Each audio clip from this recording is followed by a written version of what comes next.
সংগ্রামী সাথী ও বন্ধুগণ, বাংলাদেশ খেলাফত মজলিস ঢাকা মহানগর দক্ষিণ কর্তৃক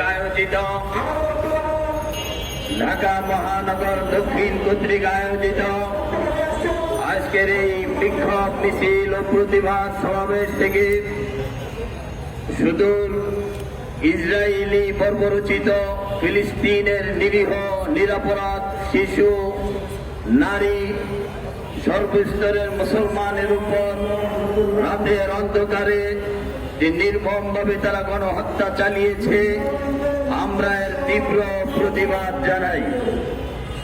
জনাবে মুহাম্মদুর রাসূলুল্লাহ সাল্লাল্লাহু আলাইহি ওয়াসাল্লাম হুদাইবিয়ার সন্ধির সময়, হুদাইবিয়ার মক্কা প্রবেশের সময় যখন শুনলেন হযরতে ওসমানকে শহীদ করা হয়েছে, তখন রাসূলুল্লাহ সাল্লাল্লাহু আলাইহি ওয়াসাল্লাম বললেন, আমি ওসমানের রক্তের বদলা নেওয়া ব্যতীত এক চুল পরিমাণও পিছপা হটব না।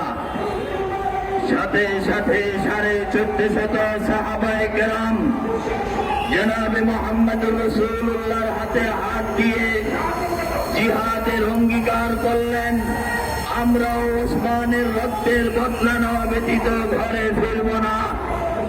আজকে আমরা মুসলমান ফিলিস্তিনের উপর ইহুদি কর্তৃক বর্বরচিত যে আক্রমণ হয়েছে, পার্শ্ববর্তী ভারত হিন্দুত্ববাদের মাধ্যমে মুসলমানদের উপর যে নিরীহ অত্যাচার, অবিচার, গণহত্যা হয়েছে, এর তীব্র প্রতিবাদ জানাই এবং রসুলের সে আদর্শ, সাহাবায়ে কেরামের সে আদর্শের উপর আমরা অঙ্গীকার করছি, তোমরা যদি গণহত্যা বন্ধ না করো, আমাদের জিহাদ অব্যাহত থাকবে, আমাদের সংগ্রাম অব্যাহত থাকবে।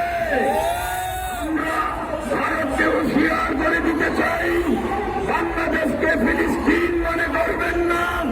বাংলাদেশের মুসলমান প্রত্যেকটা রসুলের এক একটা সৈনিক। এই দেশের মুসলমান যদি জেগে উঠে, ভারতের হিন্দুত্ববাদের অস্তিত্ব থাকবে না ইনশাআল্লাহ। কাঁটা তারের বেড়া দিয়ে, কাঁটা তারের বাউন্ডারি দিয়ে দেশ আলাদা করা যায়, কিন্তু মুসলমানদের ভ্রাতৃত্বের বন্ধন আলাদা করা যায় না।